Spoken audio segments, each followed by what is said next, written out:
Content സൃഷ്ടിക്കാനെന്ന പേരിൽ railway ട്രാക്കുകളിൽ cycle, കല്ലുകൾ, ഇരുമ്പ് വസ്തുക്കൾ, സിലിണ്ടർ എന്നിവയുൾപ്പെടെയുള്ള വിവിധ വസ്തുക്കൾ വെച്ച് വീഡിയോ എടുത്ത് യൂട്യൂബിലിട്ട യുവാവിനെ പോലീസ് അറസ്റ്റ് ചെയ്തു. ഉത്തർപ്രദേശിലെ കന്ത്രൌലി സ്വദേശി ഗുൽസാർ ഷെയ്ഖിനെയാണ് UP പോലീസ് അറസ്റ്റ് ചെയ്തത്. BJP വക്താവ് ഷഹസാദ് പുനവല്ലയാണ് ഇക്കാര്യം അറിയിച്ചത്. ഗുൽസാർ ഹാക്കർ ഇന്ത്യ എന്ന യൂട്യൂബ് ചാനലിന് വേണ്ടിയാണ് ഗുൽസാർ വീഡിയോകൾ ചിത്രീകരിച്ചത്. ട്രാക്കിൽ അപകടം സൃഷ്ടിക്കുന്ന വിധം സൈക്കിളും സിലിണ്ടറും അടക്കം കട്ടിയുള്ള വസ്തുക്കൾ വെച്ചായിരുന്നു വീഡിയോ ചിത്രീകരിച്ചിരുന്നത്. ട്രെയിനുകൾ നല്ല വേഗതയിലാണ് ഈ വസ്തുക്കളെ തട്ടിത്തെറിപ്പിച്ചു പോകുന്നത്.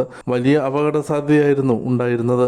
ഷെയ്ഖിൻ്റെ അപകടകരമായ പ്രവർത്തനങ്ങൾക്കെതിരെ ലീഗൽ ഹിന്ദു ഡിഫൻസ് നൽകിയ പരാതിയെ തുടർന്നാണ് അറസ്റ്റ്.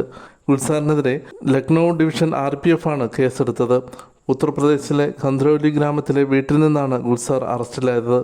എക്സിലെ ഒരു പോസ്റ്റിൽ BJP നേതാവ് പ്രതിയെ റെയിൽ ജിഹാദി എന്ന് പരാമർശിക്കുകയും യൂട്യൂബർ അറസ്റ്റിലായതായി സ്ഥിരീകരിക്കുകയും ചെയ്തു.